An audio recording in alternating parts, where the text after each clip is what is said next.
Howdy, folks. It's your West Side Pole Blossom here. And because of this Israel-Gaza situation, this war raging on across overseas, I'm going to get right to the point. There's an ammo shortage coming, and I've checked, and good 9mm ammo is hard to find. So I'm going to go over the top 4 loads, what to look for if you can find it in the store. First will be this Federal Premium HST, and it's a 147 grain heavyweight Hank is the HST load I chose. And usually in a micro 9 short barrel, which is under 3.5 inches. This is 3.1 inches. I usually go against the 147 grain because of the relatively low velocity. And this is claiming 1,000 feet per second at the muzzle, but that's how they have a full-size 4-inch or longer barrel. They chronographed at about 927 feet per second in my micro shield, but still at that low velocity, they fully expanded and made some big holes. In the bare ballistic, this thing penetrated, the one on the left, the HST slug penetrated about 14 inches and fully expanded to 70 caliber, which is enormous for a 9mm. Then the second one, I tested to the hard bone test with the bare ballistic with the plywood in there, and this one penetrated about 13.5 inches and expanded to 72 caliber. So some big slugs there. Then we go here to this Federal Punch 124 grain, which is really good ammo also, really good. And like I said here, this is good ammo. The box velocity here is claiming 1150 up the muzzle, but of course, in my micro shield 9, I didn't get that. They chronographed at about 10,050 on average, so about 100 feet per second under the box velocity, which is expected with the micro compact. But you still got marvelous performance. As you can see, these things fully expanded to 62 and 63 caliber. So those are some decently sized slugs for a 9mm. A little smaller than the HST, but these Federal Punches are really good. They penetrated a lot more though. You got on the first test, 16 inches of penetration through the bare ballistics. Excuse me here, I meant 18 inches through the bare ballistics and 16 through the hard bone test with the plywood is 16 inches. But like I said, 62 and 63 caliber expansion, both of those slugs perform about the same in the bare ballistics and in the hard bone test. And by the way, when I do my testing, I use 4 layers of cotton over every test to see how these bullets will they clog. And none of them do. So far, the good ones have been at least.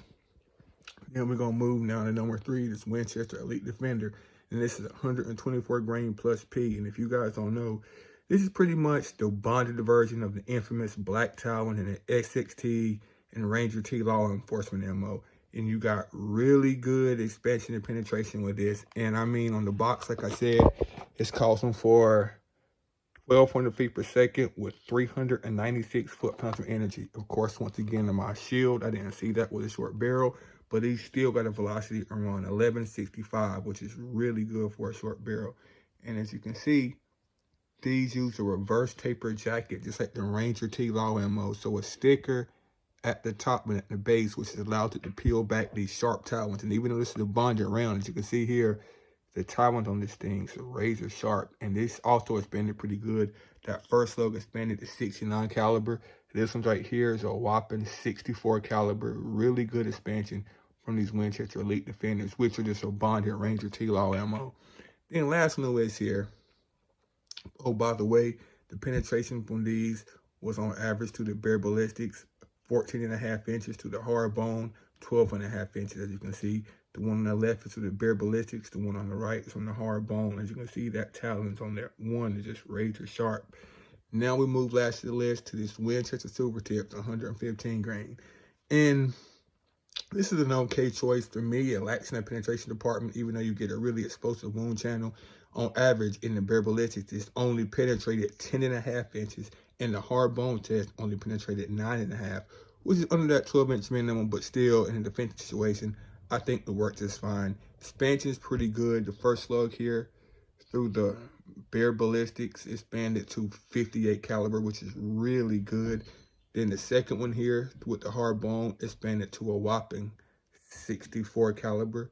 And as you can see here, the jacket and the lead break off razor sharp, so they make a pretty explosive wound channel. Winchester makes some pretty good ammo. So down the list, it starts with the Federal HST, the Federal Punch, then to the Winchester Elite Defender, then the Silvertip. These are my 4 top choices for EDC and are all good ammo. This HST is going to run you close to $40 a box. Federal Punch, not as much, about $22 a box. Winchester Elite Defender Plus P, about $32 a box, a little more expensive. And these Winchester Silvertips also about $22 a box. So all of these very affordable ammo, some more than others, but all of these are the best for EDC, or in my opinion, the best 9mm EDC ammo.